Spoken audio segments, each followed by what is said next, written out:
1 bulan berapa? Bisa diturunkan. Wah, kalau saya di atas 3 kali sudah tidak begitu harmonis nih. Berarti besok harus latihan tarik napas dulu. Begitu mau sana nada tinggi kita napas, tarik napas, tarik napas. Jadi itu bisa diukur. Salah satu karena saya ngukurin jumlah pertempuran.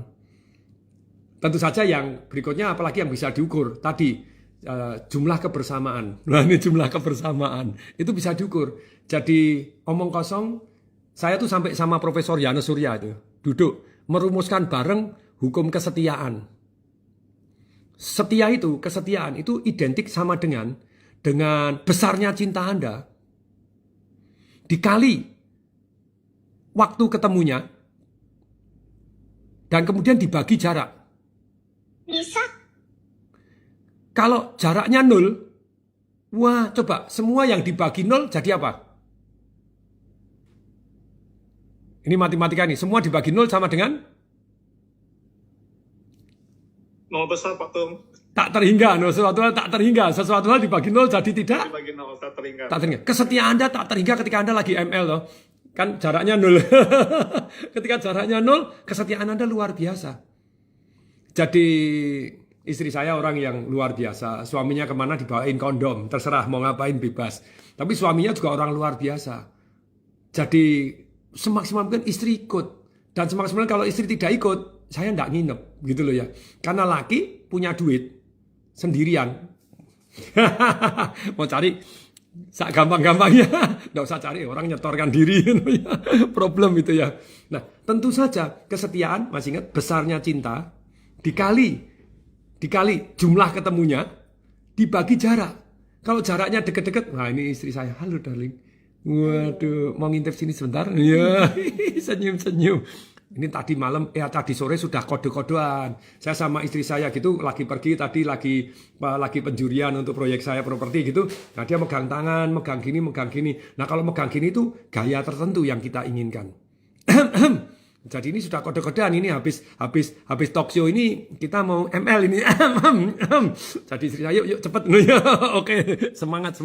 Tapi sekali lagi Bapak Ibu, jadi kalau ML, kalau yang namanya variasi itu unlimited. Jadi Anda coba segala macam yang Anda suka, tetapi jadi yang suka diulangi lagi lebih banyak dan harus secara sungguh-sungguh mempelajari ilmu seks. Jadi ilmu seks itu luar biasa yang begitu banyaknya, tapi seringkali banyak orang tabu atau merasa sudah pinter sendiri. No, even saya sampai hari ini, jadi event saya hari ini masih terus belajar. Saya tanya sama istri saya dulu, gimana jurus-jurus terakhir Tong diseparingin, dahsyat atau dahsyat banget? Dahsyat banget. Wah, ngomongnya halus banget. Dahsyat. Keluar femininya, suaminya langsung rintik-rintik. Oh ya.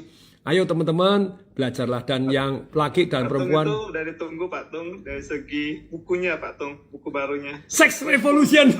Buku baru Sex Revolution. Tapi itu penting loh ya.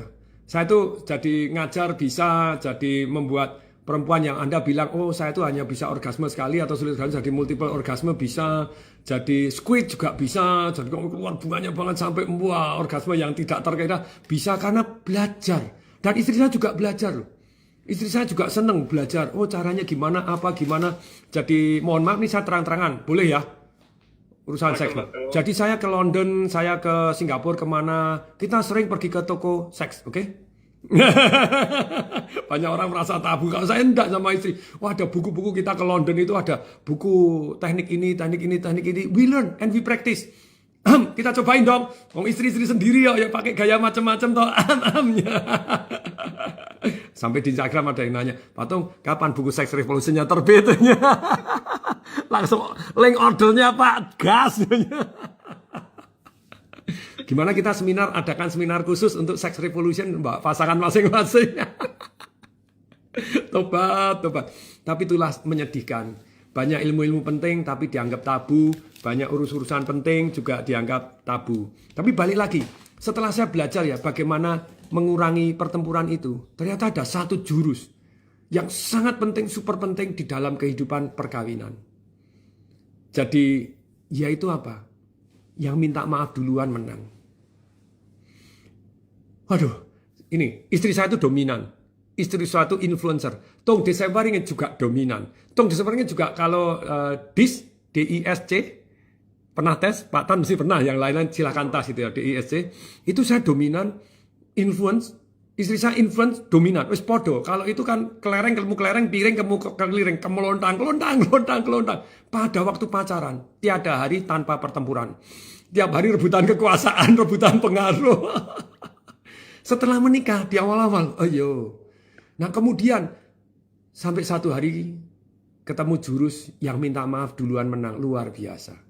Saya ceritakan dengan detail Pak Tan ya. Silakan Pak Tung. Ya. Jadi Ini udah ada komen nih Pak Tung. Ya. Jomblo izin nyimak dulu. Tenang, jomblo akhirnya berlalu.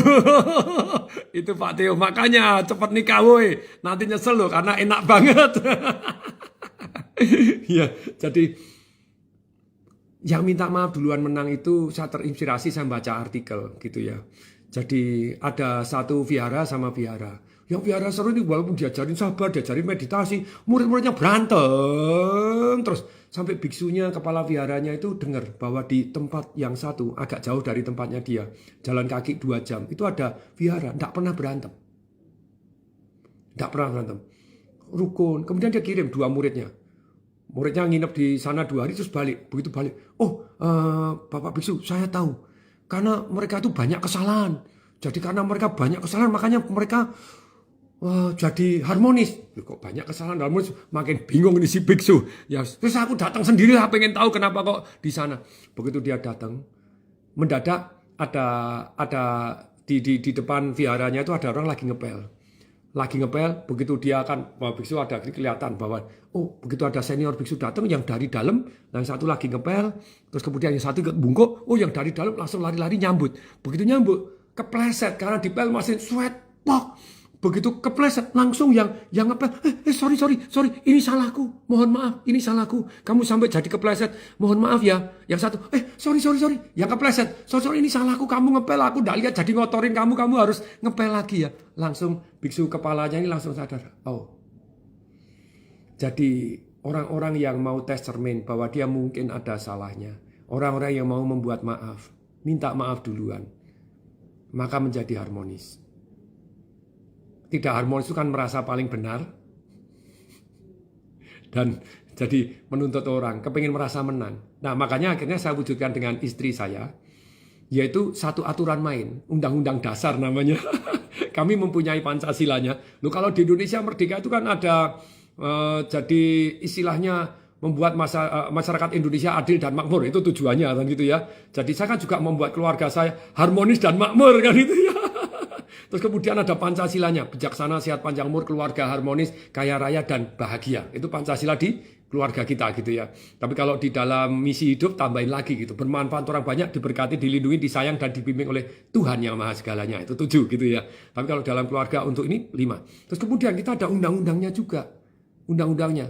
Nomor 1, tadi yang minta maaf menang. Kan kita berantem tuh seringkali pengen menang tuh. Kamu merasa benar, pengen dianggap gini, egonya keluar toh. Egonya kita feeding, kita kasih makan. Yang minta maaf duluan menang. Minta maaf nadanya harus tepat. Sebutkan kesalahan dan sebutkan perbaikannya. Itu yang sempurna. Kau tidak bisa, minta maaf aja dengan nada yang tepat. Tidak usah nyebut salah, tidak usah perbaikan. Kalau yang sempurna, sebutkan kesalahannya. Lah saya tidak salah apa-apa. Nah ini mulai. Kalau nadanya gitu aja sudah ketahuan. Saya tidak salah apa-apa. Wong dia yang salah paham kok. Dia yang nuduh aku gini, aku tidak pernah melakukan kok. Kalau orang sampai salah paham, Anda ikut andil enggak? Bisa jadi Anda tidak ngomong, jadi orang salah paham. Berarti kan Anda ada unsur salahnya tuh. Bisa jadi Anda menjelaskannya tidak pas, sehingga orang salah paham. Jadi kalau minta maaf ya. Aku minta maaf terus hati, maksudku baik tapi hasilnya tidak baik. Saya akan terus belajar meningkatkan komunikasi sehingga saya bisa komunikasi dengan lebih baik supaya kita tidak salah paham lagi. Maksudku baik tapi diterima jadi tidak baik. Aku kepengen keluargaku lebih harmonis tapi malah kita berantem. Sorry ya. Seterus hati. Dan yang minta maaf menang. Karena yang minta maaf sudah menang. Pertanyaan berikutnya. Ini gitu loh ya. Lalu yang satu tidak mau minta maaf juga tidak bisa. Karena menang maka Anda punya hak. Menang. Menang kan punya hak toh. Pemenang kan get the right gitu ya. Punya hak untuk apa? Minta pasangannya minta maaf. Lah kalau pasangannya tidak mau minta maaf, misalnya pasangannya, minta maaf, salah terus minta maaf, tapi tidak memperbaiki diri. Terus kamu apa? Balik lagi ngomongin sederhana. Ya, tapi kan sudah minta maaf. Sekarang giliranmu loh yang minta maaf. It's just so beautiful. Dan kalau dia tidak mau minta maaf, nyelimur, harga diri nyelimur, kemudian ngomong yang lain atau tidak ngomong. Begitu ngomong yang pertama, karena Anda menang, Anda minta hak Anda. Aku udah minta maaf loh, kamu belum minta maaf. Kalau dia hatinya lerem, ya sudah, sorry. Kalau sorry-nya nadanya belum pas, nadanya belum pas loh. jadi dan sebutkan yang terbaik itu, sebutkan kesalahan, sorry. Karena apa? Kok bisa tes cermin nyebutkan sorry itu tadi aku ngotorin kayak tadi begini, sorry loh nadaku tinggi tadi membuat kamu jadi emosi, sorry loh aku nuduh kamu. Nah perbaikannya semaksimal mungkin besok aku akan ngecek dulu sebelum aku marah ya. Nah itu kalau dengan perbaikannya just perfect. Tidak bisa minta maaf dulu aja sudah sempurna. Sudah much better daripada nih, sorry. Aku nuduh kamu begini, sorry. Wah itu wis jan luar biasa. Dan kalau Anda ngomong gampang, sudah minta maaf. Ini aturan kami walaupun kami tidak ngitung-ngitung amat gitu ya. Biasanya kalau kita sudah berkali-kali minta maaf duluan, Anda menang mutlak. Kalau menang mutlak, Anda boleh meminta pasangan Anda minta maaf duluan sebelum Anda. Aku selama ini aku sudah minta maaf duluan loh ya. Sudah lebih dari 3 kali. Sekarang giliranmu minta maaf duluan.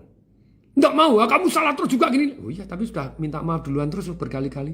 Sekarang giliranmu yang minta maaf duluan. Kamu apa minta maaf tapi dilakukan terus? Ya, tapi sudah minta maaf duluan. Sekarang giliranmu loh ya minta maaf duluan. Nah, ketika ini rule ditulis bahkan, bila perlu ditulis. Itu membuat keluarga Anda pertempurannya akan sangat jauh lebih harmonis. Wah ini nemu jurus ini tuh simple tapi bisa dipraktekkan luar biasa. Tapi ingat loh ya, tidak boleh kamu ketika minta maaf duluan dan kemudian sana dibiarkan tidak minta maaf, enggak. Kalau itu terjadi, it's not really good. Yang satu jadi besar kepala. No, saya minta maaf, kamu giliran kamu minta maaf. It's just beautiful. Ayo silakan mau ditanya. Saya punya banyak resep nih. Banyak resep untuk jadi lebih harmonis. Pak Tung ini juga pertanyaan, sebenarnya saya juga nanya terus sih sebenarnya Pak Tung. Ya. Hari ini dari Pak Andi Sofian Nur ya Pak ya. Ya. Sama Pak Tung, bagaimana cara Pak Tung ngatur quality time agar selalu tercipta keluarga yang bahagia. Karena saya tahu Pak Tung kan sibuk banget ya. Tapi anak-anak Pak Tung tuh deket banget sama Pak Tung tuh. Itu gimana itu Pak? Bisa seperti itu Pak? Jadi sebetulnya pada waktu itu saya belajar first thing first dari Stephen R. Covey. 7 Habit, nah kemudian habit yang first thing first. Bagaimana itu ada bukunya khusus itu very beautiful.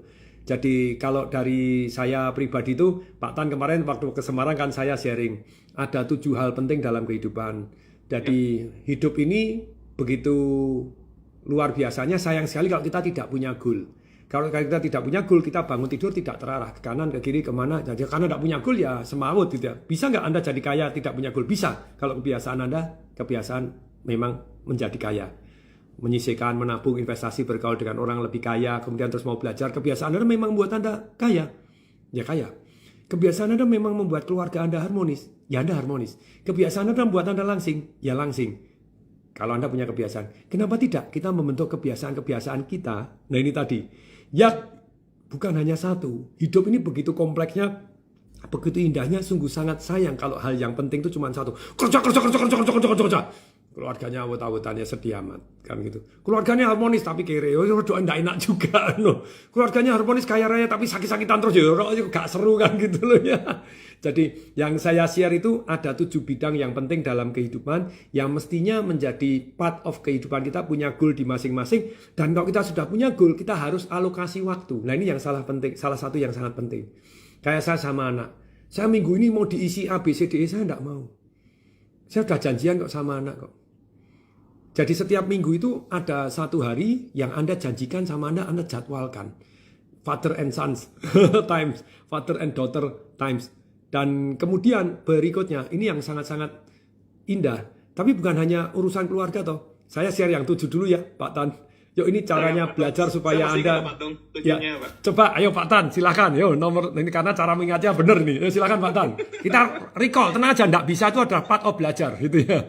Salah part of belajar. Pertama Pak Tung bilang kita sudah ke depan spiritual. Jadi depannya spiritual. terus turun ke kepala ya Pak ya, intelektual gitu ya, terus turun ke hati, emosional, terus turun ke kantong, finansial gitu ya Pak. Terus habis itu fisik, bisa harus fisik, terus relation sama sosial. Very good, tepuk tangan untuk Pak Tan. Oh ya, Pak Tan sangat pembelajar yang sangat luar biasa, dahsyat. Yes, itu 7 hal penting, cara yang ingat gampang kok. Anda kan pakai angka, 1 tunjuk ke langit dulu, spiritual. Yang kedua turun ke intelektual gitu ya. Yang ketiga tentu lagi ke hati Anda, ke jantung kan gitu ya, ke jantung ya, ke hati gitu ya, emosional. Yang keempat ambil dari kantong. Set. Ya, ini finansial sangat penting juga dong ya. Saya miskin enggak apa-apa Pak, yang penting bahagia. Oke, saya doain Anda lebih miskin enggak apa-apa supaya Anda lebih bahagia. Ye. Finansial very penting, jangan munafik woi. Finansial kan yang keempat ambil dari kantong keempat. Yang kelima Anda genggam, Anda begini. Nah, ini physical health. Nah, yang keenam toh Anda merangkul relationship orang-orang yang dekat. Kemudian yang ketujuh kan sosial. Bedanya apa relationship dengan sosial? Relationship orang-orang dekat kita, yang ketujuh sosial. Kayak hari ini saya part of sosial. Kan gitu toh, kepada banyak orang yang mungkin kenal saya, tapi saya juga kenal mereka karena lagi Pak Tan, tapi kemudian bermanfaat untuk orang banyak, itu sosial. Jadi caranya bagaimana? Dalam 1 minggu ini Anda tulis dari 7 tadi, apa yang Anda harus meluangkan waktu, uang, tenaga, pikiran untuk alokasi. Dan kalau misalnya tidak bisa, boleh nggak diganti? Bisa diundur sekali, boleh diundur 2 kali, boleh. Tapi kalau sudah diundur 2 kali, harus diprioritaskan. Selasa ini misalnya, oh saya harus pingpong, oh tapi tidak bisa, oh tadi harus pergi harus pergi ke Semarang, jadi tidak bisa pingpong. Saya mundurin, begitu pulang dari Solo langsung pingpong, kemarin langsung pingpong gitu ya. Jadi untuk olahraga harus diluangkan, either 1 menit diluangkan. Sama anak juga sama, saya call sama anak saya yang di sana, ya seminggu 2 kali, biasanya 3 kali dijadwal, pagi hari jam segini saya call. Kalau misalnya ternyata dia tidak bisa, ya boleh. Tapi dia harus call back. Nah, aturannya kan seperti gitu ya. Terus kemudian saya WA, ya harus dibaca. Kalau tidak, ya saya akan tegakkan aturan. Tadi caranya negor itu yang paling enak, pasangan hidup kita. Ini ada strategi nih. Untuk negor anak. Kalau kita boleh negor secara pribadi, boleh. Tapi lebih baik pasangan kita yang negor. Itu yang lebih kencang. Tadi papa tidak senang hati gitu ya. Kamu telepon, kamu tidak dibalas. Terus kamu ngilang begitu aja. Nah itu pasangan hidupnya yang memberikan inputan lebih serem kan gitu ya. Jadi ini ada yang nanya nih, Bos Tong besok mancing gak? No ya. Jadi kerjaan saya tiap hari mancing. Tapi beberapa hari saya sudah enggak mancing lagi karena lagi padat ini, padat acara, padat begini. Ya oke no. Tapi kalau misalnya ini ya harus diluangkan. Kalau Anda memang hobi, kalau Anda sudah tidak suka lagi kan enggak apa-apa. Tapi kalau masalah emosional, tadi kan masalah kayak saya pingpong, saya dapat kesehatan, saya dapat seneng. Jadi dapat double. Why not? Nah, alokasi uang, alokasi waktu, alokasi fokus. Nah, sama anak juga nih. Kayak saya minggu, kadang saya nembak bareng sama anak, kadang jalan bareng karena pingpong bareng, kadang nonton bareng. Nih Sabtu kita jadwalkan ya, yuk Sabtu makan bareng. Sabtu makan bareng. Kemudian hari Minggu kita mau ke Gias, mau nonton pameran mobil bareng sama anak. Nah itu sudah ada yang minta Pak gini, saya bilang enggak, dimundurin. Yang lain mundur. Lupa ini gini, tapi katanya Bapak kan mau bermanfaat orang banyak, ini kesempatan bermanfaat orang banyak. Pret, nih jadi nanti pada waktunya, semua ada waktunya. Woi, bermanfaat untuk orang banyak doang sama untuk keluarga nggak sempet kan ya, kurang jos. Dulu saya alokasi 1 bulan 2 hari saja. Tapi 1 tahun ada 10 hari. Sekarang 1 tahun biasanya kita liburan bersama 1 bulan dengan anak saya. Dan itu time bukan hanya quality time, tapi quantity time juga. Tidak ada yang bisa menggantikan quantity. Anda bilang quality-nya sidik. Masih ingat kesetiaan sama dengan besarnya cinta, dikali jumlah ketemu, dibagi jarak.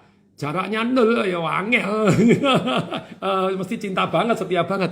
Tapi kalau jaraknya jauh, waktu ketemunya 0, ya mana bisa setia. Semua dikali 0 sama dengan 0. 0 gitu ya. Wangel. Jadi ini rumus kesetiaan gitu ya ala Profesor Yohanes Surya sama Tung Desewani. Silakan Pak Tan, ya. Pak Tung, ini waktu lagi nih, terkait waktu nih. Dia tanya adalah, apa sih aktivitas Pak Tung ya, di pagi hari sama malam hari sebelum tidur untuk jaga dari segi psikologi sama fokus Pak Tung nih?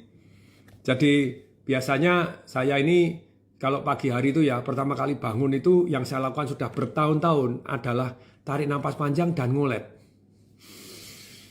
Terima kasih Tuhan. Oh yes. Lagi. Terima kasih Tuhan. Oh yes. Terus gosok-gosok istri saya, nyium istri saya, terima kasih sama istri saya. Jadi kalau istri saya, kamu lo enggak pernah terima kasih sama aku. Tiap hari, lupa tiap hari, tiap pagi. Kamu yang belum terima kasih, ayo kamu gilir aja terima kasih sama aku. Nah, setelah itu jadi minum air putih. Jadi minum air putih, terus kemudian saya biasanya minum sekarang pakai VCO sama extra virgin olive oil. Jadi 3 sendok dulu, 2 sendok, sekarang saya tingkatkan 3 sendok. Extra virgin olive oil 3 sendok, virgin coconut oil 3 sendok, saya campur pakai jeruk manis gitu ya. Jeruk manis 1 buah saya peres, jadi dijadiin 1, saya minum, glek enak. Tapi kalau kadang jeruknya habis ya langsung minyaknya saya minum. Nah, terus kemudian, kalau biasanya saya kadang kalau mancing kadang saya nggak mandi dulu karena pagi itu turun mancing dulu karena setelah mancing keringetan begini ngasih makan ikan baru mandi. Tapi kalau mandi biasanya saya mandi itu air dingin. Pagi itu air dingin 9 derajat. Loh, kok bisa? Saya punya chiller. Kalau orang water heater saya water chiller gitu ya. Dan pada waktu itu saya biasanya ngolet. Jadi saya mandi itu sambil lari-lari kecil kan dingin tau, sambil ternyata kemudian sudah selesai, sudah terbiasa mandi air dingin saya ngolet. Saya berdiri, tangan saya tarik begini, saya tarik ke atas, saya turunin ke bawah, saya putar, saya balik, putar lagi ke atas lagi, saya tarik ke belakang, terus saya nekuk badan saya melengkung untuk supaya molor, nyentuh lantai, kemudian jongkok. Setelah jongkok berdiri lagi, tangannya dari belakang tarik ke atas, kita akan lagi ke atas gitu ya, terus kemudian ke atas lagi sampai ke bawah, terus putar lagi, jeng putar, terus putar lagi, terus tarik ke atas lagi, turun ke bawah lagi sampai otot punggungnya tertarik, terus kemudian jongkok, ini jadi supaya melar semua, jadi tertarik gitu loh ya. Nah, jadi gak renang ringan dulu Pak Tung, saya jarang berenang di danau karena pancingnya bundet. Nah kalau malam ya saya malam seringkali jadi ya masih sama ML, maksud diceritain ya penting. Tapi terus kemudian juga kadang nonton TV bareng sama istri itu ya, baca buku, ya, terus baca artikel, terus kemudian juga ya 2 menit aja lah. Dan seringkali ya buat artikel juga gitu ya. Terus kemudian ya baru tidur apa yang saya pelajarin hari ini, apa yang saya syukuri hari ini, tanya sama diri sendiri, ngolet, terus nan. Keren Patung. Patung nih mungkin guys sedikit tentang kos ya Patung ya. Ya. Ini ada dari Desusanti ya, Kak Desusanti. Ya. Nah dia punya kos kosong-kosongan, pakai kosong artinya nggak kasih fasilitas apa-apa, ya. Harganya murah, terus dia kerjasama, sudah kelola mungkin udah 10 tahun. Teknik untuk naikin harga kos dengan menambahkan fasilitas kira-kira bagaimana ya? Pak Tan tuh yang menjawab nih, sudah ahlinya nih. Coba kos-kosannya Pak Tan dulunya berapa harganya? Dulu 800-900 ribu Pak. 800 sekarang jadi berapa? Sekarang ada yang 1,6, ada yang 2,6 Pak Tuh. Ya giliran Pak Tan yang ngomong deh, kasih kesempatan deh. Lo saya walaupun dianggap Pak Tan wah ini guru besar, tapi saya muridnya Pak Tan juga loh. Saya belajar dari banyak orang kok. Silakan. Ya biasanya ya kita cari kira-kira market di situ perlunya apa sih? Ada market yang perlu internet cepat, tapi ada juga yang memang perlu untuk misalnya shower air panas gitu ya. Nah kita harus cari, jangan sampai kita kasih yang berlebih tapi mereka juga tidak cari di situ. Nah cara taunya yang dicari seperti apa itu adalah paling gampang cari sekitar 1 kilometer di daerah kos-kosan tersebut yang penuh dan waiting list paling banyak dicari orang itu fasilitasnya seperti apa. Nah itu minimal sudah jadi clue buat kita itu, kira-kira fasilitas apa yang dibutuhkan. Nah lalu dicek juga dengan yang fasilitas tersebut harganya berapa. Nah kita lihat harga dengan fasilitas. Tinggal kita maunya bagaimana, apakah kita naikin fasilitas harga sama, dan pasti kita penuh kan? Atau harga lebih murah, fasilitas sama, tentu penuh juga kan. Jadi biasanya yang saya lakukan seperti itu sih Pak. Oke, dahsyat luar biasa. Nah sebetulnya banyak yang membuat nilai tambah tadi toh, jadi dites dulu toh, jadi satu kos-kosan kayak tempatnya Pak Tan dibongkar dulu diperbaiki. Nah, satu dulu dibongkar diperbaiki, kayak tadi toh dikasih wallpaper. Kalau Anda bisa wallpapernya semua. Kalau pelit ya satu aja. Kalau pelit lagi, satu tembok aja dibuat apa tengahnya tuh kasih wallpaper seret gitu toh, atau tengahnya seret itu selesai. Itu kan super pelit, nah, tidak apa-apa gitu ya. Terus kemudian lantainya ditambahin bahan karpet kan begitu. Diuji coba satu dulu. Terus kemudian kalau tadi tidak ada AC, sekarang kita pasang AC. Dicoba, uji coba satu dulu. Dinaikkan harganya, diiklankan. Jadi bukan berburu di kebun yang salah, no ya. Jadi kalau berburu di laut ya, di laut yang salah kayak tadi. Ini kos-kosan murah semua kita tawarin suruh upgrade. Orang dari dulu aja dia ngekos murah suruh upgrade ya. Mungkin ada yang mau. Tapi lebih baik cari di luar yang tadi dipasang iklan. Ke mana Pak Tan? OLX, terus kemudian Mamikos, terus kemudian di mana lagi? Ya, Google Ads. Google Ads. Nah, Anda pasang iklan di sana, jadi satu dulu, kemudian jadi proyek percontohan bahwa ini gambarnya sudah ada, desainnya sudah ada, belum selesai pun harus sudah diiklankan. Kan gitu toh, dikeluarkan fasilitasnya dengan harga yang lebih tinggi. Satu sukses, nah kamar kedua tendangin aja, keluarin untuk di-upgrade jauh lebih baik. Memang misalnya contoh gampang, kalau Anda tidak pakai AC, biasanya siapa? Ini kan Raja Kos semua nih, ARK, Asosiasi Raja Kos Indonesia. bukan Asosiasi Rumah Kos, ini Asosiasi Raja Kos. Kosnya 600. Tapi luar biasa. Nah, sekarang pertanyaannya begini. Kalau tidak pakai AC itu biasanya harganya berapa, Pak Tan? Ada yang tahu kalau Pak Tan AC semua? Yuk teman-teman. Di bawah 1 juta. Kalau pakai pakai AC? Ya, mulai 1,2 sampai 1,5. Bayangin, kalau misalnya dari 1,900 jadi 1,5 selisihnya 600. Sekarang harga AC berapa? 2,5 sampai 3 juta. Nah itu kan cuma berapa bulan balik modal tuh darling gitu loh ya. Jadi kenapa tidak? Tentu saja ada market yang murah, tapi ada market yang tinggi, dan Anda memberikan kos-kosan itu kan tidak seberapa. Sungguh-sungguh tidak seberapa loh. Kalau pertanyaannya sekarang Anda memberikan satu tidak AC, kemudian tambahin AC. Sekarang tambahin lagi, banyak yang pelit-pelit ini. Saya tanya nih, kalau Netflix berapa? Nambahin Netflix. Ayo berapa biaya Netflix? Untuk 5 berapa? Untuk 4 sekitar 200.000 ya katanya. Ya, berarti 150.000 toh. Ya. Dan kan tidak semua jam dia pakai Netflix toh. Boleh nggak kita misalnya 25 kamar, kita nggak usah langganan full Netflix-nya berapa per 4 25 Netflix nggak usah, langganan 2 aja. Begitu ternyata yang saat yang bersamaan mau minta Netflix ke siapa ibu kosnya atau bapak kosnya atau kepada administrasinya ya dilanggankan kalau sudah lebih gitu ya. Oh lebih 8 di saat yang bersamaan, kurang ya bulan itu langganan. Bulan depan turunin lagi 2 lagi. Jadi 2 kan 8 lagi. Jadi tetap ngirit. No. Jadi buat nilai tambah, darling. Anda harus lebih ahli dari saya. No. Saya ini mantan kos-kosan, sekarang jadi hotel, jadi mall, jadi begini. Yes. Tapi balik lagi, kos-kosan is very very interesting. Terus why not Anda terus belajar, saling belajar, termasuk di asosiasi rumah kos ini. Kasih Indomie itu ya. Gratis Indomie ini piro 15, ini kan murah loh jadi. Tapi penawarannya jadi lebih menarik karena masuk ke alam bawah sadar manusia kan gitu loh ya. Jadi please, ini Anda sudah survei dulu kanan kiri, terus kemudian ditingkatkan 1 kamar dulu langsung diiklankan. Terus kalau belum punya AC dipasangin AC, belum ada wallpaper kasih wallpaper, belum ada wifi kasih wifi, belum ada Netflix dikasih Netflix, belum ada ceritanya karpet bawah. Terus Anda juga bisa membuat nilai tambah. Jadi di tempat kami setiap kos-kosan baru itu kita selalu pakai bantal baru. Bekas ilernya orang lain dibuang. Jelas? Nah, itu kan nilai tambah yang luar biasa. Woi, orang kos-kosan. Ya silakan Pak Tan. Masih banyak ilmunya. Dari Kak Toto Gemba nih Pak Tung. Ya. Dia mau nambah unit sudah dari 3 tahun lalu. Tapi selalu gagal karena tanahnya cukup lumayan luas. Jadi hanya mampu bangun 1/5-nya aja. Gagal karena belum tahu master plan-nya ke depan seperti apa. Juga takutnya salah bangun untuk ke depannya tidak sesuai planning. Gimana supaya berani Pak Tung? Nah, Anda sudah berada di tempat yang tepat. Bergaul dengan Pak Andi, dengan Ibu Iren gitu ya.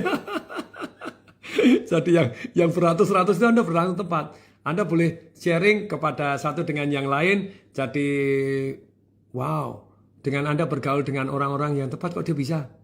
Sebetulnya saya jadi hari ini karena punya prinsip seperti ini. Kalau orang lain bisa, saya juga bisa. Ini yang luar biasa. Tentu saja kalau situasinya sama dan saya punya tahu strateginya serta punya keberanian. Ingat, syaratnya 3. Situasinya sama, saya tahu strateginya dan saya punya keberanian. Nah ini kan banyak teman-teman di asosiasi kos ini terinspirasi, ternyata kos-kosan enak ya. Terus kemudian mulai melakukan something dan ternyata detailnya bahkan lebih komplit dari ilmu awalnya. Tapi kan karena dia mau nyeblurin, kalau dia tidak nyeblurin kan tidak bisa. Dan kelemahannya orang punya kos-kosan itu tadi. Jadi setelah 27 kamar terus selesai di sana.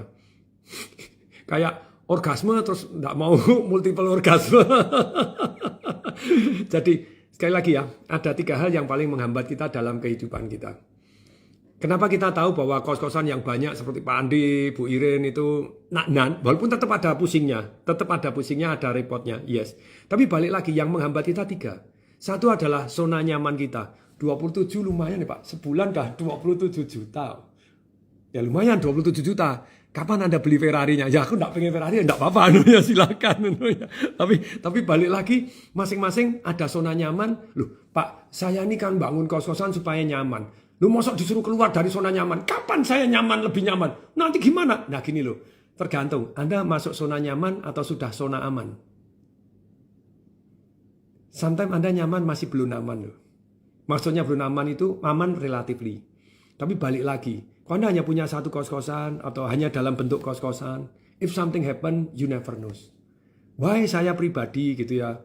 Punya properti di luar negeri, punya ada yang di Bali, ada yang di mana, apa yang gini. Ya saya bagi risiko. Makanya kita doa ya, semoga pemilu baik-baik saja dan benar-benar orang ini toleransinya masih ada, tidak radikalisme. Terus programnya Pak Jokowi ya dilanjutkan kan gitu ya. Semoga. Ya kita hanya doa. Tetapi kita kan juga aset alokasi. Nah supaya aman. Nah apakah pasti kita punya aset di luar negeri terus Anda dianggap aman? Belum tentu. Makanya waktu saya pengampunan pajak, aset saya di luar negeri, saya ampunkan, tapi tetap di luar negeri. Tetap di luar negeri. Itu namanya aset alokasi kan gitu ya. Nah tapi ya we never knows. Tapi balik lagi kita semoga doa semuanya lah. Jadi pembangunan ini terus berlanjut, pemerintahnya makin baik. Bukan berarti Jokowi sudah sangat baik terus sempurna, enggak. Selalu ada yang ditingkatkan. Semoga presiden berikutnya bukan hanya melanjutkan tapi juga meningkatkan gitu ya. Itu kan yang luar biasa dan tetap harmonis yang di kemerdekaan ini dijaga, diisi dengan toleransi. Kalau enggak kena divide et impera ya cilaka juga Indonesia. Dan sebetulnya itu salah satu potensial yang harus kita waspadai. Tapi balik lagi Bapak Ibu. Tadi masuk ke 3 hal yang menghambat kita. 1, zona nyaman. Kalau Anda nyaman segini, Anda tidak mendapatkan kenyamanan segini. Tapi biasanya kalau Anda sudah kenyaman sini, suruh balik sini, tidak mau. Anda butuh segini. Lah, boleh nggak Pak? Saya sudah nyaman, saya tidak perlu berjuang lagi, saya sudah 27 juta sebulan, oke. Hak Anda. If something happen, transplant liver, Anda butuh 2 miliar, 3 miliar, 4 miliar, mampu? Wah, tidak mampu Pak. Berarti sebetulnya belum aman. Ya boleh, kalau gitu sampai tahap berapa. Memang harus tahu bahwa how much enough is enough. Tetapi balik lagi loh, even saya passive income, gitu, saya tetap still growing my passive income.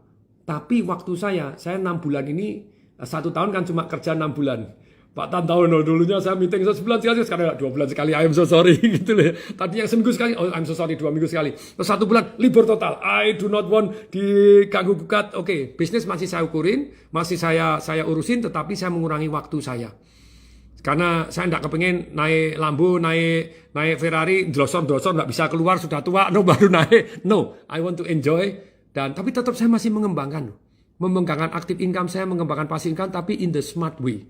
Jadi work less and more. Kerja lebih cerdas, dapat duitnya lebih banyak. Mendadak lebih sistematis, lebih luar biasa. Saya lagi baca buku ini, Pak Tan, teman-teman. Judulnya The Lazy CEO. Lazy CEO yang malas itu ya. Pembukaannya kata-kata Bill Gates. Kalau pekerjaan itu susah, biasanya saya kasih orang malas untuk incas di sana. Karena orang malas pasti dia akan membuat jadi mudah. Bukan orang goblok, bukan orang tidak mau kerja, tapi orang yang kreatif, orang yang mau kerja. Itu pembukaannya kata-katanya Bill Gates. Kalau the hardest job I give to the laziest to the lazy man gitu ya. Because the lazy man will make it easy katanya gitu. Oke, pembukaannya super menarik gitu ya. The lazy CEO. It's nice to think gitu ya. Jadi silakan Anda kalau merasa sudah cukup aman, silakan. Tapi kalau Anda belum, even saya pun masih terus mengembangkan passive income dan active income dengan cara supaya lebih cerdas. Work less and more. Tapi saya juga enjoy. Zona nyaman saya, zona aman saya mungkin sudah lumayan lah. Sebetulnya 2006 itu ya. 2006 itu saya mencapai satu titik setiap bulan beli Mercy baru bisa. Anda cari harga Mercy 2006 berapa pada waktu 2006 karena harga Mercy-nya naik-naik terus. Nah, selain harga Mercy-nya naik kan saya perlu passive income juga naik, active income saya naik. Tapi 2006 loh, bayangin, wow, sudah bertahun-tahun yang lalu. Tapi sekarang saya masih terus grow my passive income, tapi kembali lagi saya memanfaatkan waktu saya juga untuk enjoy more, kan gitu ya. Nah, jadi zona nyaman hati-hati. Yang menghambat yang kedua adalah satu yang namanya kebiasaan tidak berdaya. Dan disempurnakan dengan BEG. Maksudnya apa sih patung kebiasaan tidak berdaya? Kalau Anda follow di Instagram saya, tung@waringin.tdw, berapa kali saya tulis tentang ini. Jadi kelemahan manusia yang kedua tidak mau maju, kebiasaan tidak berdaya. Tidak berdaya itu kan banyak yang BEG, blame, excuse, and justify. Jadi kayak gajah, dari kecil dirantai, begitu dirantai dikasih pohon yang besar, jadi dia tidak bisa lepas, tidak bisa lepas. Begitu besar dia sudah biasa tidak lepas. Akhirnya cuma dirantai, tetap dirantai, talinya dikasih tiang pasak kecil, cep, itu dia sendal aja udah lari, tapi begitu dia ada rantai, sedikit nggak bisa, sudah nggak mau usaha. Kecuali dia punya alasan sangat kuat. Di Thailand ketika terjadi tsunami, dia tahu, tuang lari dia. Nah kalau supaya Anda keluar dari istilahnya kebiasaan tidak berdaya, butuh nikmat dan sengsara yang luar biasa. Iming-iming nikmat yang luar biasa, sengsara yang luar biasa kalau Anda tidak take action. Terus kemudian buang BEG-nya. Kalau Anda pakai BEG, sempurna ketidakberdayaan saya. BEG itu apa? Blame, excuse, and justify. Membenarkan orang lebih hebat tanpa kita mau belajar. Oh terang aja, Pak Andi kos-kosannya 600 karena Pak Andi anaknya orang kaya. Karena Pak Andi sudah ikut property rate revolution-nya tung Desa Waringin. Loh saya belum. Saya tidak ngerti strateginya. Saya tidak punya modal. Kebutuhan saya penuh, makanya kos-kosannya 27. Ya wes cukup 27. Angel. Ketika Anda mulai BEG, sempurna ketidakberdayaan Anda.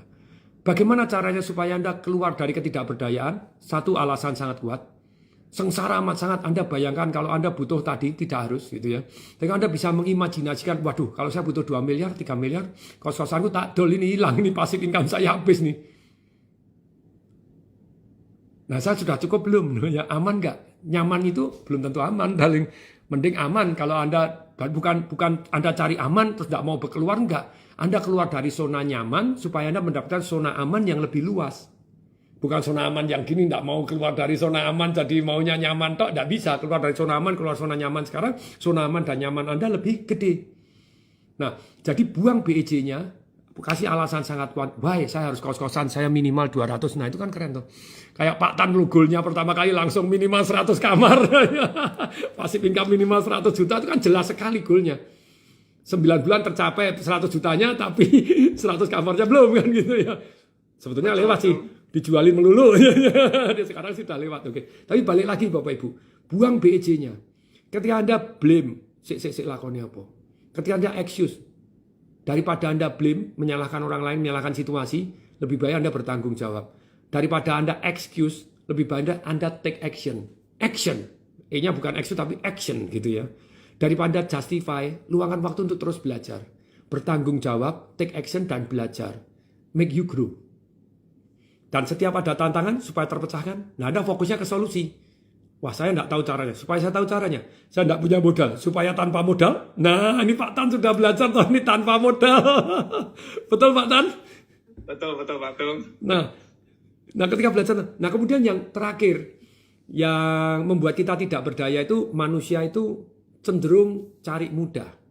Boleh dong, tadi cari nyaman, tidak usah usaha lagi, sudah begini. Cari mudah. Nah kalau Anda cari mudah, kalau sukses itu mudah, berarti semua orang sukses dong. Kalau bangun kos-kosan mudah, berarti semua orang punya kos-kosan dong gitu ya. Kalau semuanya mudah, ya enggak bisa. Lu Pak Tung mudah, boleh. Tapi mudah itu ketiga. Ingat ya. Apalagi suka. Saya passionate Pak, suka sekali. Suka itu nomor 4. Saya suka pingpong, tapi saya tahu saya tidak bisa hidup dari pingpong.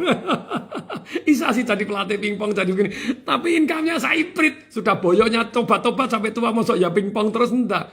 Ya pingpong tuh suka. Mancing saya suka, tapi susah mancing. Dapat penghasilan gede dari mancing itu susah. Nyewain kapal boleh ikut mancing, tapi yes, not really nice gitu ya. Jadi ingat ya, kalau Anda suka itu nomor 4. Memilih profesi berdasarkan suka itu nomor 4. Goblok. Sorry, saya kumat lagi nih. Karena kalau ngasih seminar saya seringkali membuat kata-kata yang shocking. Tapi tenang, saya juga pernah goblok. Jadi kita boleh goblok together. Yang paling penting jangan goblok forever, jelas itu ya.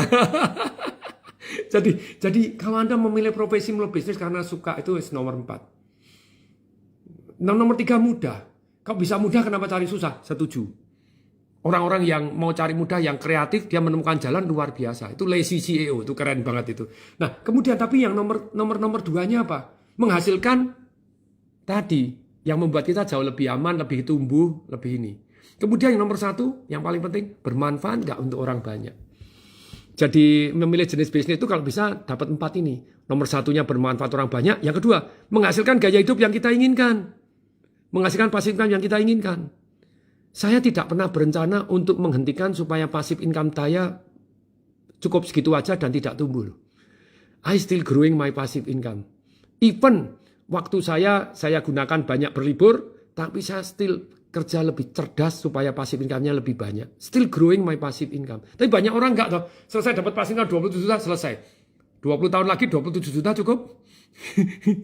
Inflasi bro, kayak saya 2006, 1 bulan bisa beli Mercy. Kalau passive income saya masih sama dengan 2006, hari ini saya setiap bulan masih bisa beli Mercy. Ora woi. Jadi grow gitu ya, kalau enggak kena inflasi gitu ya. Jadi balik ya, teman-teman semua, 3 hal. Wih, halo, siapa itu? Ada Pak Tan, ada anaknya. Wih, mencium. Hai. Siapa namanya? Michiko, atau Michiko. Michiko. Halo Michiko. Hai. Wah. Good night. Good night. Wah, lovely daughter. Very good. Nah, Michiko. Nah, tapi sekali lagi ya. Jadi saya ulangi, 3 hal yang membuat kita berhenti. 1, bahwa zona nyaman kita gini sudah cukup kok, kenapa harus bergerak. Yang kedua adalah tentu saja hak Anda, masing-masing silakan Anda cukup aman atau enggak, nilai sendiri-sendiri. Apakah harus berhenti? Saya doain saya tidak akan pernah berhenti kecuali sudah dipanggil Tuhan. Ya, tapi saya tetap enjoy my time. Jadi kemudian yang kedua, tadi kebiasaan tidak berdaya, waduh enggak bisa kebiasaan gagal terus merasa bahwa itu gagal seumur hidup, tambahi sempurna dengan BEJ. Nah, kemudian berikutnya yang ketiga, kebiasaan cari mudah. Enggak mau repot. Angel tumbuhnya kalau enggak mau repot kan gitu ya. Jadi kita tetap mau repot, mau belajar, mau take action, mau salah tadi. Ya tadi Pak Tan, aku 7 masih ingat Pak Tung. Nah itu kan dia berusaha recall, berani salah. The more you share, the more you remember. Itu namanya recall. Recall itu bukan repetition. Repetition itu Anda baca lagi. Tapi kalau recall, Anda tutup bukunya, Anda tutup gini. 1, 2, 3. Comprehension, buat dicatat. 1 spiritual, 2 intelektual, 3 emosional, 4 finansial, 5 physical health-nya harus diperhatikan. Yang ke-6, relationship. Luangkan waktu untuk relationship-nya. Sudah diundurin 2 kali, harus jadi prioritas. Yang lain mundurin. Nah, gantian dong. Yang ke-7, sosial untuk orang banyak. Silakan Pak Tan. Pak Tung, ini karena waktunya banyak dari Indonesia Timur juga Pak Tung. Mungkin saya buka 2 terakhir ya, untuk langsung tanya ke Pak Tung. Mungkin yang pertama dari Pak Ivan Sutiono nih, tadi berapa kali mungkin boleh unmute lalu tanya langsung ke Pak Tung. Silakan Pak Ivan Sutiono.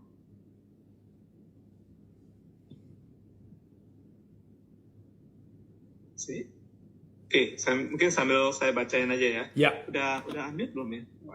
Ya, halo. Silakan Pak. Assalamualaikum, selamat malam Pak Tung. Ya, silakan. Ini Pak siapa? Luar biasa Pak Tung. Mohon maaf mengganggu waktunya, mohon maaf izin bertanya Pak Tung. Oh, silakan Pak Ivan. Ini wajahnya mana nih? Wah, keren ini. PP-nya keren. Saya dari Demak, Pak Tung, umur 25 tahun. Dari Demak, umur 25. Oh ya, silakan Pak Ivan. Mohon tips dan triknya cara mempunyai kos dengan budget minim dan bagaimana tips dan triknya agar properti kos semakin hari semakin bertambah, Pak Tung. Ya, jadi kalau mau kos budget minim itu ceritanya kalau dari saya pribadi, kalau kita belum punya cukup uang, itu kita jadi makelar dulu. Jadi jual properti kita dapat duit yang lumayan. Atau istilahnya kita cari massive income dulu supaya kita mempunyai kos-kosan. Bisa nggak kita langsung punya kos-kosan? Bisa, kalau kita sudah punya properti yang bisa kita kafling dulu mulai 1 kamar kos, mulai 2 kamar kos, ya mulai kecil dulu nggak masalah. Tapi kalau kita misalnya belum punya kamar kos, belum punya harta, belum punya duit, bisa nggak langsung punya kos-kosan? Bisa. Bahkan Anda bisa langsung mengelola kos-kosan orang lain, Anda bisa dapat income dari kos-kosan tanpa harus punya kos-kosan. Karena Anda cuma punya waktu, tenaga, kreativitas, pemikiran, kejujuran, dan ketertiban dalam melakukan administrasi, kecanggihan dalam marketing kos-kosan. Jadi Anda belajar dari sini semua, kemudian begitu banyaknya orang yang punya kos-kosan, tapi malas ngurus kos-kosan. Ya atau ya, ini di Asosiasi Rumah Kos Indonesia, ya atau ya, ayo. Punya kos banyak suruh ngurusin, malas, no ya. Karena lebih baik, wes biarkan duitnya yang bekerja untuk kita, no ya. Ya Pak Tong, itu Kak Andi Sofyan, no ya. Sama, saya punya kos-kosan, malas ngurus kos-kosan. Nah kalau itu saya mau loh ngasih sampai 15% dari keuntungan kos-kosannya. Jadi Pak Ivan, kalau Anda belum punya kos-kosan, Anda belajar mengelola kos-kosan, belajar ilmu-ilmu tadi yang saya share, bagaimana ngeramaikan kos-kosan tadi, ilmu penting kan gitu ya. Jadi Anda mendadak kos-kosan, Pak ini saya bantu kelola, saya bantu. Begitu Anda satu aja, yang kedua, yang ketiga, yang keempat, banyak yang mau nitipkan kepada Anda. Bagi hasil Anda 15% dengan senang. Kayak saya laundry, saya punya laundry banyak, no. Suruh ngurusin sendiri, no, ya. Saya mau membagi loh keuntungan laundry saya. 30% saya bagi keuntungan saya, oke kok. Kalau ada orang yang mau ngurusi, saya dengan senang hati gitu ya. Jadi setelah Anda gini, lama-lama Anda punya penghasilan, Anda mulailah punya kos-kosan sendiri. Jadi tidak depend dari kos-kosannya orang lain, tapi Anda praktekkan ilmunya untuk ilmu Anda sendiri. Ingat ya, jadi nomor 1 Anda bisa jadi makelar, kemudian yang kedua mulai punya kos-kosan sendiri, kemudian yang ketiga belajar seperti yang dilakukan Pak Tan, belajar di Property Rich Revolution tadi. Jadi bagaimana membangun bukan hanya kos-kosan, tapi untung banyak dari properti. Kemudian itu murid saya tuh, Ardan Lemi itu ya. Jadi umur 18 ikut seminar saya, diketawain orang lain banyak gitu ya. Umur 20 ngirim orang tuanya umroh gitu ya. Wah itu yang mengharukan testimoninya dari ibunya itu. Ya. Jadi umur 20 sudah umroh, sekarang umur 24. Proyeknya itu dia mulai dengan tanpa modal bahkan. Ya itu kan jadi gini. Terus kemudian ada yang jadi kaflingator itu Pak Zainal Ponorogo, modal 2 juta setahun jadi 8M. Itu kan jadi massive income toh. Ngasih DP di kafling-kafling dijual. Jual kafling aja enggak bangun. Very safe. Kalau bangun tuh Anda butuh jadi developer, butuh ngawasin, butuh kontraktor, repot ya kafling aja, beli, di DP-in, di kafling-kafling, atau bisa beli tanpa DP, di kafling-kafling terus dijual. Setelah dijual dapat untung banyak. Nah, dapat untung banyak baru bangun kos-kosan. Ngeflip kos-kosan juga boleh. Property Rich Revolution daftar di mana? Di 0813 kali 63873. Nah, saya setahun biasanya cuma sekali aja, no ya. Jadi Anda tanya ke 0813 kali 63873, ya. Saya ulangi pelan-pelan, silahkan. 08111 0813 kali 63873. Nah, silahkan. Nah, ini Pak Andi, kemarin waktu ikut kos-kosan, ikut Property Rich Revolution, bermanfaat gak? Ini termasuk Pak Tan, bermanfaat atau enggak? Ayo. Mantap Pak Tung, langsung nego di jalan Pak Tung. Bermanfaat. Diturunkan di jalanan, terus kemudian setelah diturunkan di jalanan, suruh praktek langsung. Ngikat langsung. Ngikat dengan modal martabak, ngikat dengan modal roti brownies, ngikat dengan, ya itu, jadi kita ternyata bisa loh. Jadi mengikat properti tanpa harus pakai duit. Jadi mengakuisisi properti tanpa duit, sedemikian sehingga kita bisa apa? Kita bisa melakukan satu yang namanya ya dengan duit sangat minim kita menguasai propertinya orang dan kita bisa menjual gitu ya. seminar offline yaitu Property Risk Revolution. Seru tau Pak Tan, offline beda sekali dengan online ya. Oh, beda sekali Pak Tung. Teman-temannya, suasananya, jingkraknya. Terus dipaksa terjun di jalannya itu ya. Ya semoga terjawab Pak Ivan. Ya silakan lanjutkan. Pak Tung, mungkin pertanyaan terakhir mungkin saya kasih ke Kak Jonathan ya mungkin ya. Kak Jonathan boleh open mic untuk langsung tanya. Saya udah cukup malam untuk Indonesia Timur ya. Oh, kalau kita kelihatannya baru mulai toh Pak Tan, biasa seminar saya gini the night still young gitu ya. Saya masih ingat ya Pak Tung bilang, satu topik lagi ke Pak Diki gitu ya. One more thing gitu. One more thing gitu ya. End up jam 2 pagi. Bablas lagi nih. Oke, Kak Jonathan boleh langsung tanya, silakan. Ya, Pak Tong, selamat malam, Pak. Malam, silakan Pak Jonathan. Mau tanya, itu kok orang-orang bisa punya banyak properti itu gimana caranya? Soalnya kan kredit bank untuk setiap orang itu kan terbatas gitu. Ya, itu aja pertanyaannya. Terima kasih, Pak. Ya karena properti kan tidak harus utang bank gitu loh. Jadi bagaimana kita bisa beli properti tanpa utang bank itu kan juga seru juga gitu. Nah itu saya banyak itu yang di Bali, ada yang dari Bali, STP, Sekolah Tinggi Pariwisata, itu ruko itu, nah itu kan saya beli ya tanpa duit, bangun tanpa duit, terus punya propertinya sisanya ya tanpa duit. Nah tentu saja kalau Anda punya ilmu apa sih? Ilmu marketing, ilmu develop, membangun, Anda bisa ngontrolnya, Anda kontrol keuangannya juga bagus, Anda sudah menjual properti, nggak usah pakai tanah gitu loh ya.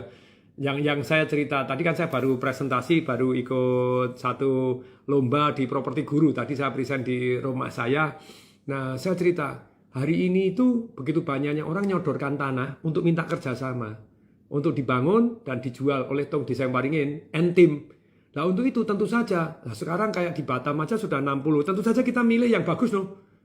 Yang lokasinya terbagus, yang term and condition-nya terbaik, gitu kan ya. Sedemikian kita bisa menjual dengan lebih murah dibanding orang lain karena kita melakukan riset. Karena banyak developer besar tidak mau melakukan riset. Kayak kemarin misalnya, kita bangun yang namanya GOT, Fasos Fasum. Orang lain butuh seminggu, kita sehari jadi. Orang lain selalu pakai beko, geng-geng, kita tidak dredging. Pluk, jadi. Untuk jadi harus ada ongkosnya. Yes, ada cost-nya. Tapi dalam hal ini jadi jauh lebih cepat, why not? Jadi kita membayar ahlinya, cari konsultannya, itu tukangnya yang 10 itu satu tukang, satu orang, 1 bulan 50 juta. Keren atau keren banget? Tukang di Indonesia 3,5 juta, tapi gak jadi-jadian, repot. Jadi cari ahlinya yang bangun, membuat teknologi mbak gini, wow ini besok bisa di copy paste. Belajar kan gitu. Tapi balik lagi ya, jadi kok orang bisa punya kos-kosan banyak, karena satu dia sudah punya goal dulu. Anda tanya Pak Andi bisa jadi goalnya 1.500 sebenarnya. Kayak kalau Anda tidak punya goal, ya biasanya sudah tidak mengejar. Punya 27 kamar kos sudah selesai.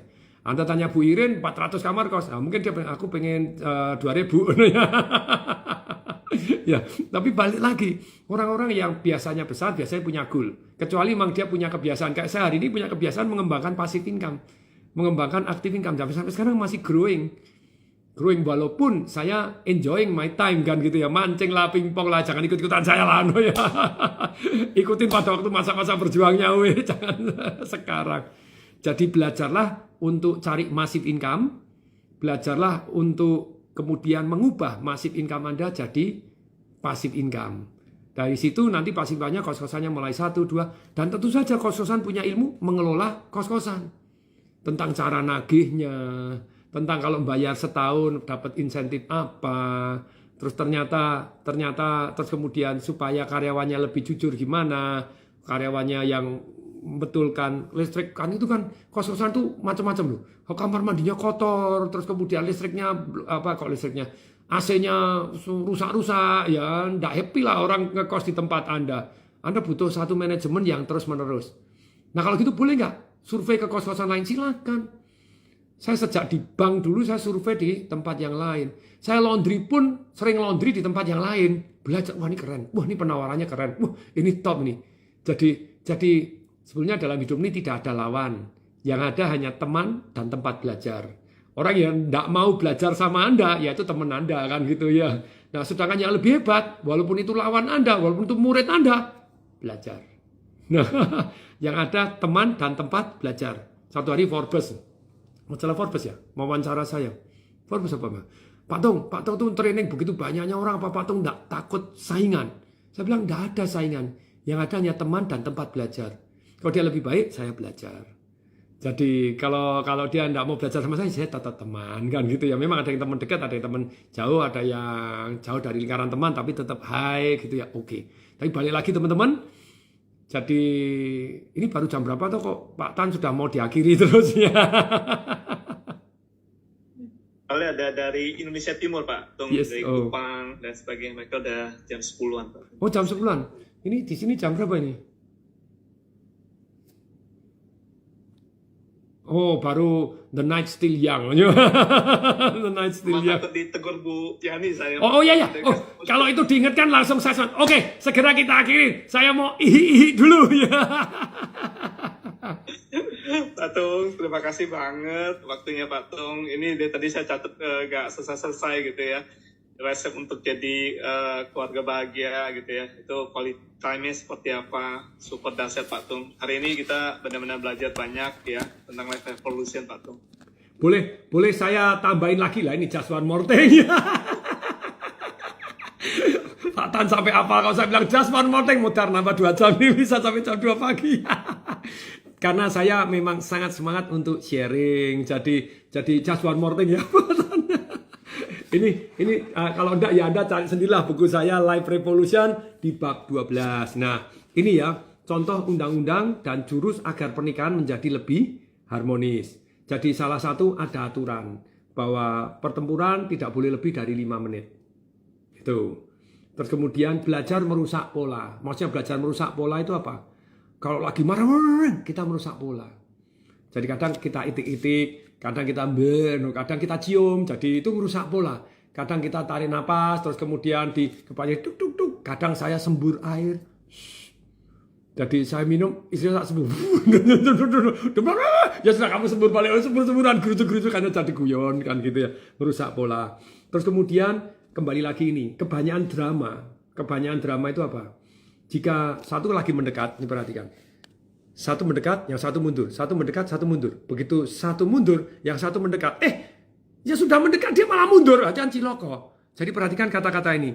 Jika ada niat baik untuk memperbaiki hubungan dari salah satu pihak, harus diterima, tidak boleh ditolak. Pada waktu kita maju, dia mundur. Kita maju, dia mundur. Boleh nggak kita mundur untuk give space? Boleh. Setelah kita give space, ternyata dia masih mundur. Boleh nggak kita maju lagi? Boleh.